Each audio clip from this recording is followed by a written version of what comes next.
Okay, so Brian has already introduced some of the work that we're doing in the province, and I won't be talking very much about the SAR component of this project, really just how we're taking the SAR data and working with it as part of our framework. This was a pilot study. We had a very short period of time to do it.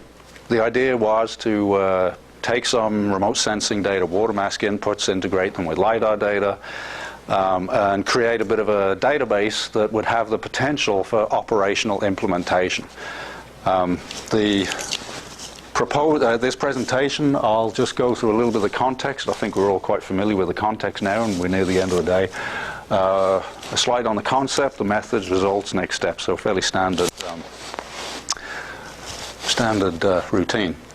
So the background, we live in a province of high water demand for agriculture and irrigation, industry and power generation, and of course domestic supply.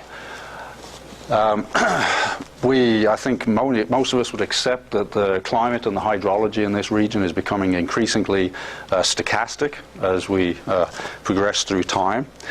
That's probably an important point to bear in mind, because a lot of water resource decisions, a lot of models are based on data that has been collected, as we heard earlier, over a period of up to 100 years in some cases. And so the fact that things are maybe becoming a little bit more stochastic or more random, or let's face it, a little bit harder to predict, means that models that are based on relationships over the last 50 years or a century just may not be all that useful for predicting into the future anymore. So what that means is we need to make decisions more quickly based on shorter lead times, and we need to have data and model infrastructure that allows us to do that.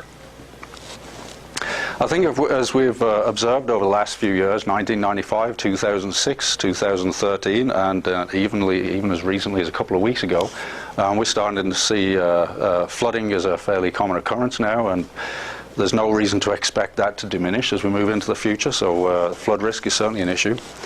I think even though we have a fairly extensive hydrometric network, it's probably safe to say that the hydrometric network in Alberta cannot tell us a lot about the spatial coverage or the footprint of water on the land surface.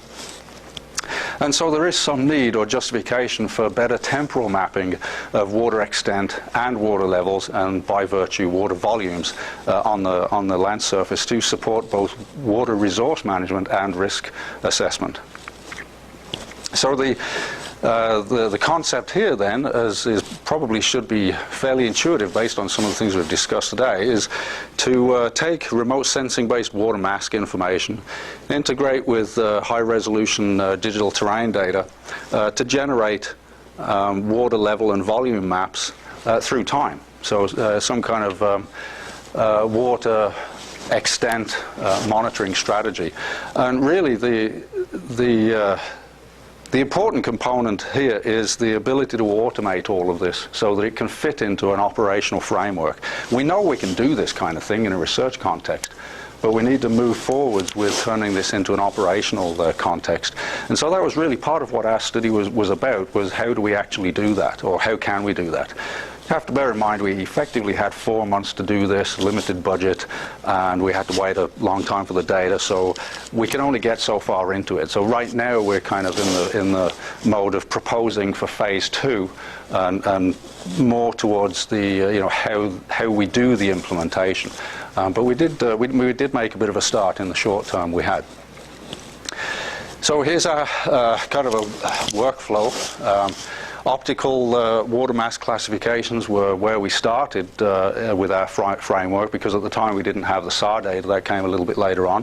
But that meant we could compare SAR water masks with optical water masks, so that gave us something to work with. The SAR water mass data was provided to us directly from CCRS, and as we've seen from Brian's talk, you know a little bit about how those are generated now. And so the areas we focused mostly on, though, were to assign a positional ID for each one of the water bodies generated, so that we could put this into a database. So we're not just dealing with images or maps of data. We're actually generating a database that can facilitate action, facilitate management decisions. From that, from each water body, we would extract water level from integration with the LiDAR DEM. Then we would do DEM and watershed analyses so that we could attribute our water body with some hydrological, topological information, such as stream order. And then we would put all of this information into a fairly standard GIS database framework. Now, part of the design brief right from the get-go was automation. You know, I mean, we know that we can do all of these things if you're sitting in front of a GIS terminal and you're playing around. You can do all of this stuff, but we really wanted to automate this. So we played around with building Python scripts around each one of these procedures and making sure we can make the whole workflow work with as little manual intervention as possible. I'm not going to talk too much about the data preparation methodologies in this presentation, just in the interest of time, but for those of you sticking around tomorrow, we'll get more into playing with LiDAR data and generating some of these attributes. But nonetheless, it's important to bear in mind when you're dealing with high-resolution LiDAR DEM data, if you want to use that data in combination with other data sets, especially in a hydrological context, you've got to do a lot of data preparation. And that's not necessarily something you can easily automate. Some parts you can, some parts you can't. So what we have here is just a very graphical workflow of some of the data preparation involved in cleaning up the DEM. I'll talk more about that tomorrow. This is a standard watershed preparation routine. So we start with our DEM, do some fill sinks, flow direction, flow accumulation, watershed extent, and stream order analyses. Standard stuff. This last slide can be automated within either a kind of a ARC model builder framework or within a Python script. So that's fairly straightforward. And okay, so that's essentially that aspect of the data prep, and I say we'll talk more about that tomorrow. So before we had any radar sat data to play with, we did some initial tests with spot data. And now our time period of interest was 2013. That's when the project started. That's when CCRS had that good temporal coverage of the SAR image stack. But until we could get our hands on that data set, we played around with some spot data from 2007, just so that we could get some routines generated. Now, in this case, you'll see how really straightforward and easy it is to generate a water mask from optical imagery. We didn't have to go into any complicated or sophisticated classification techniques, fairly standard stuff. Pick a few training areas, get your signatures, run your maximum likelihood classification, and that's what you get. Very simple. We wanted to keep it simple, again, because automation was important to us in this workflow. Now, at this stage, it doesn't matter whether this is optical data, SAR data, but let's assume we have some remote sensing-based water mask. So the next step in the procedure that we tested was to turn the raster, the binary raster mask, so binary because, you know, 1 would be water, 0 would be everything else. So we turn our binary mask into a polygon. So in this case, it's a shapefile. We smoothed the boundaries, and then we applied a 1 meter buffer to that boundary. So that's what you can see here is the 1 meter buffer around the boundary. And so that buffer is essentially a shapefile. Now, from that shapefile, we can interrogate the digital elevation model within the extent of that shapefile and extract some zonal statistics. So what we wanted were the mean elevation, minimum, maximum, and standard deviation. And what we assumed was that the mean elevation, if everything was working out perfectly, would be our water level. I don't want to jump ahead to the results, but that's essentially what we assume. And the maximum, minimum, standard deviation would give us some kind of quality control metric. So, for example, if our polygon was on the side of a hill or was somehow running up the bank of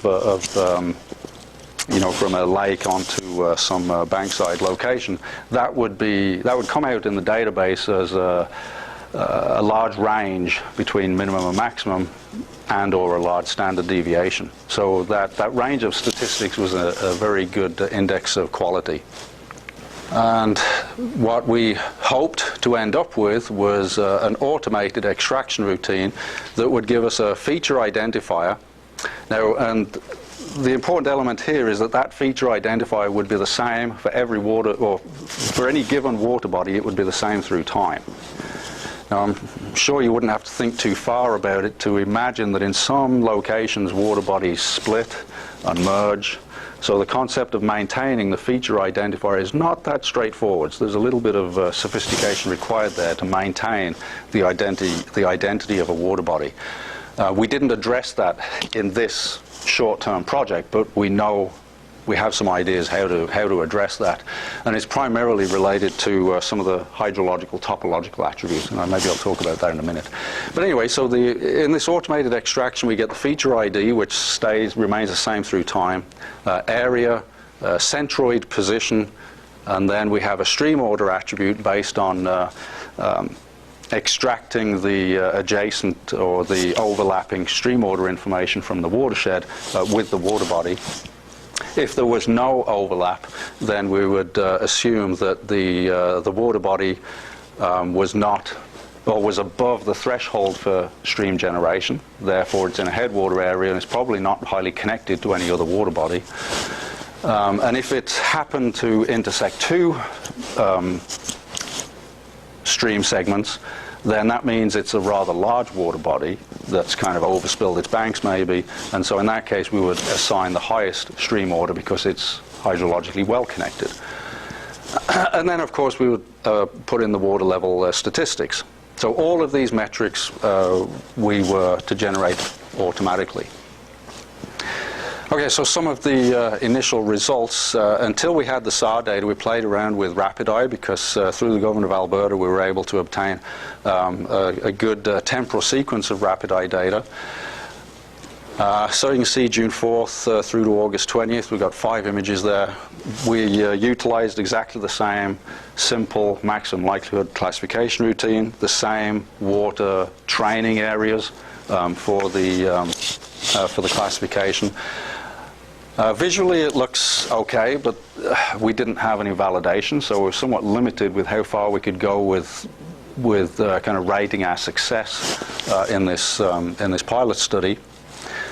Of course, that's because the emphasis here was on developing a framework and not testing its accuracy at this point. But nonetheless, it looks visually okay. We did identify that there were many geopositioning errors. That's easy to fix. It's just that the data weren't truly ortho-rectified, and they certainly weren't ortho-rectified to the LiDAR DEM at that time. That's something that would have to be done when this is in an operational context. But the implication of geopositioning errors are multiple, but the two primary ones are, one, it introduces noise into the water level contour. If you don't have the geopositioning correct, then a water extent that kind of merges over the edge of a lake or a channel boundary is going to contain noise in that extracted water level, and we saw that a lot. But the other implication is it leads to bad signature files because we're automating this. We're not manually picking a new training area for every image. We're assuming, okay, here is a permanent water body for training purposes, and then we're just using the same area to generate signatures for our temporal stack. But of course, if you've got a geopositioning error in the area of your permanent water body, that means you end up with mixed pixels in your training data, and it messes up your entire classification. And I think that's what happened in this image in August. You've seen this before. These are the SAR water mask data extracted and delivered by CCRS. So you can just see some of the change through time there. Great data set to work with. Not perfect, however. And we'll consider that in a second. Now, we didn't have perfect temporal correspondence. In fact, we had very bad temporal correspondence between RapidEye and SAR. When we embarked on this, we were hoping we'd be able to get good correspondence and do some comparisons. It just didn't work out that way. But you can see the comparisons here for what they're worth. June 4th, June 6th is the best temporal comparison we have, but nonetheless that was a hydrologically dynamic period in itself. So, you know, what can we tell from this? Blue color just illustrates that the two different data sources correspond with one another. Red means it was wet or is water in rapid eye. Yellow means it was water in SAR but not rapid eye. And so you can see as the time difference increases between the images, then the confusion increases. And so there's really not a lot we could say there. It's entirely conceivable, not likely, but conceivable, that the rapid eye data are very good, the SAR data are very good, and what we're actually seeing here is we put the two different data sets together and we've got a good temporal sequence of water extent, rather than a comparative analysis here. But nonetheless, the data aren't perfect, and we have to accept that. What we see here, and I don't recall if Brian put this slide up too, but it's good to illustrate that in some of these areas of shadow and steep slope, the intensity threshold approach breaks down a little bit because we're getting weak radar backscatter in these areas, and that's been interpreted as water. But now the good news is these areas are steeply sloped, so we can very easily automate some quality control to clean those things up. Okay, so what does it actually look like with our data set? So this is the Shepherd Slough area where we did the analysis. This is very close to the watershed. This actually is not the true watershed, but this is the area that was chosen for study. It's very, very close to the true watershed. So we start with the DEM. We do a Strahler stream order analysis after cleaning up the DEM, which is that is the manually intensive process. Everything else is automated. And so what you'll see here is we've got a fifth order stream at the end of the watershed, all the way up to first order stream in the headwater areas. And first order stream was defined on a threshold that we manually chose based on visible interrogation of that landscape, and basically making a judgment call on where we could see stream initiation, and then we would effectively count the number of grid cells that contributed to that stream initiation point, and we would choose that as our threshold for stream initiation for the entire watershed. You could probably do a slightly better job of that, but that's not bad. Then we take the water mask, whatever it may be, rapid eye or SAR, transpose that onto our DEM and onto our stream network. Then we turn our raster mask into polygons, and you can't see it at this scale, but we buffer out from those polygons. And then within those buffered edge polygons or boundary polygons, we extract the elevation metrics from the DEM, and that allows us to generate a model that looks a bit like this. This actually isn't this area, it's just a different area where we did this before, but it illustrates the point. It allows you to map the water level for different water bodies on that land surface. And I guess the final step in our workflow was the extraction of Centroid ID. And so each one of those points that you can see there represents the center of a polygon of a distinct water body. Okay, so that's essentially as far as we got. So it was a pilot study. There's not a lot of statistics I can show you or numbers, but that's essentially an illustration of the workflow. I could show you the Python scripts. That would probably be quite dull. Where we'd like to go next with stage 2, hoping we get to stage 2, is to employ some more automation and a few extra components into this framework. One area that a previous graduate student of mine, Neville Crasto, played around with was the automated extraction of channel banks and river edges from the DEM data. And this was essentially an adaptive thresholding technique based on geomorphic data within the LiDAR DEM. Maybe we'll talk a little bit more about that tomorrow. A very important part of the framework that we would like to implement is explicitly taking this imagery and the attributes we can derive and putting them into a hydrological and hydraulic database framework.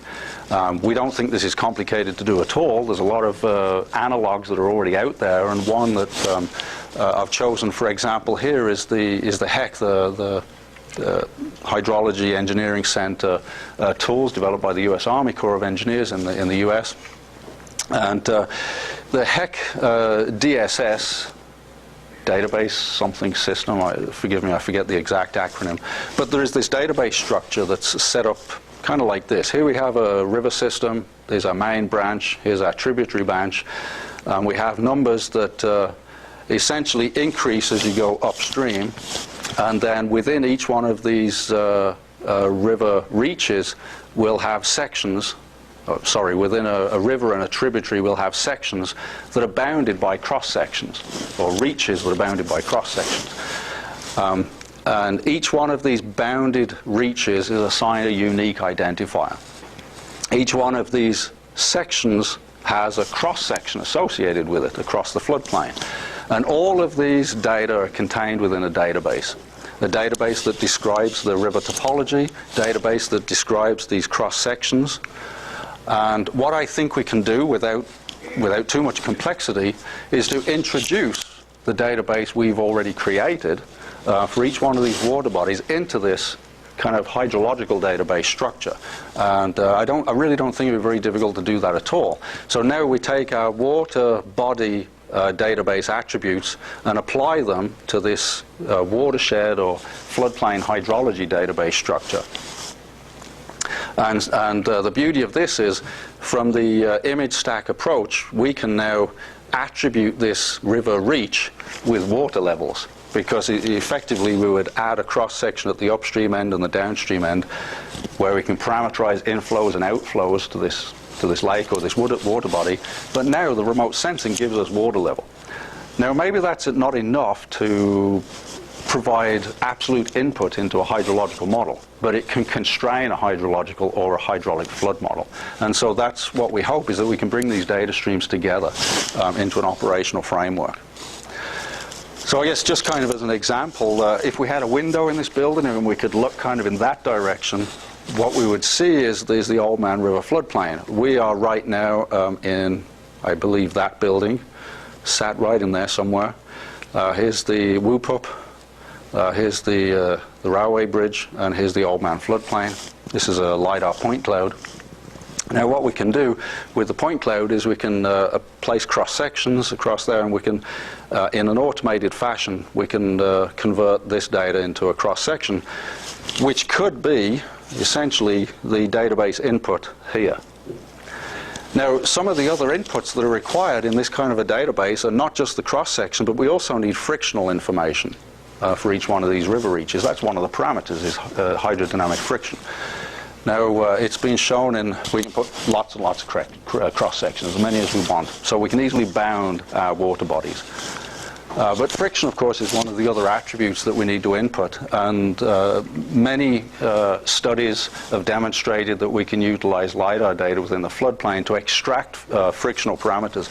And we can do it in essentially two ways. One, we can either physically model friction from the roughness components that we see in the landscape, or the other approach is we can classify that landscape and say, okay, well, this is gravel, this is marsh grass, this is cottonwood forest, so on and so forth. And then we can take a lookup table approach to extract a Manning's N value, or a frictional coefficient that we can then put into a database. So there's a physical or an empirical approach that we can adopt here, and LiDAR can support either of them. Now, of course, I'm just going to flip back. One of the problems with all of this so far is that when we collect our LiDAR data, there is a water level in there. And of course, in the LiDAR database we don't see below that water level. So what happens when the water mask data is collected at a time where the water levels are lower than in our LiDAR database? Well, that creates a bit of a problem. However, we can get over that problem by collecting bathymetric data and putting the bathymetric data into our database. And of course, you've all seen that we can easily do that now from Paul's presentation earlier. We just need a bathymetric LiDAR. So we consider capturing the bathymetry part of our overall solution. I mean, how we do that, where we do that, where we prioritize, well, these are management questions that we need to look at. But nonetheless, it's something we need to test within our framework. So when we put all of that together, we don't just get water levels, we don't just get water body topology, we don't just get inputs into hydrological and hydraulic models, we also get an inventory of the water volume that's on the landscape. You know, we're used to talking about forest inventory and even snowpack inventory and an inventory of all kinds of, you know, assets. Wouldn't it be cool to think about water inventory? And we don't normally think about that except in terms of reservoirs where we know exactly how much is there. But if we get inventory water through time at an entire provincial scale, I mean, wouldn't that be cool? But how would this be implemented? I mean, obviously we're talking a lot of data, we're talking a large area. What is Alberta? 660,000 square kilometers. There's a couple of times the size of the Philippines. That's pretty large. So another thing we're looking at right now in a parallel study is the idea of implementing a LiDAR data services portal. Alberta's very lucky in that we have data coverage for most of the province now. This is just one company, Airborne Imaging Holdings. And just that one company holds most of the data for Alberta.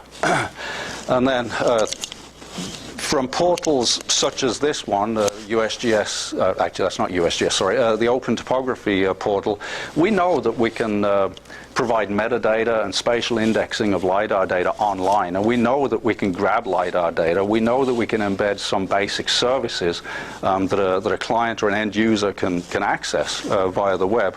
So the idea is we'd like to take this database and whatever other databases are out there. Most of this area, incidentally, is covered by Northwest Geomatics.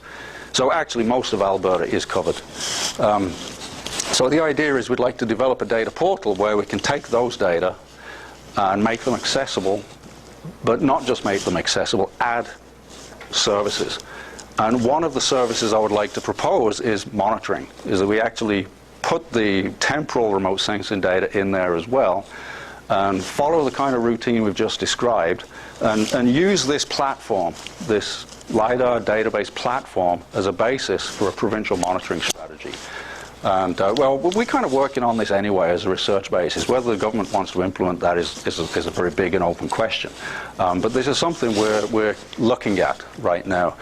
And just maybe as an example of what this can mean, NOAA in the US has a kind of an open system for their coastal areas where you can look at different areas of the coast and you can ramp up the water levels based on a LiDAR DEM and see whether your cottage is likely to be inundated. And so the backbone to that is a LiDAR database, and then the service is just ramping water levels. So in conclusions, we all know, I think, optical classifications are, well, they're more than visually good, they're generally good, but optical data obviously is challenged in terms of temporal coverage due to clouds and so on and so forth.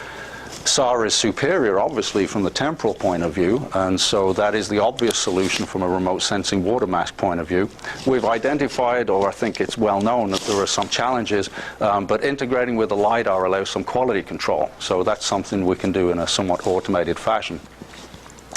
So with the LiDAR integration, we can do water level extraction, but we have to be careful of geopositioning. Geopositioning is absolutely key. We need to orthorectify and geoposition down essentially to the 1 meter or better resolution. We can apply quality control to our remote sensing data masks, and we can also utilize the LiDAR to attribute the water bodies with stream order and other stream reach attributes. So the next steps, actually generate some of these quality control procedures. We haven't done that yet, but we have a very good idea how to do it. It's really not that complicated. We really do need some kind of validation. That is the one big lacking component here, but you can understand field validation usually costs a lot of money, takes time. This was just a pilot study, so in the next phase we need to do that. We want to automate some of the channel and floodplain attribute extraction routines. We need to deal with this aspect of topology head-on and assign water body river reach IDs in an automated fashion. And actually, I'm going to leave it on the data portal element because this is a nice segue into what Guy's going to talk about next. But that's really where we want to go with this, is build this framework within an online cloud-based data portal platform.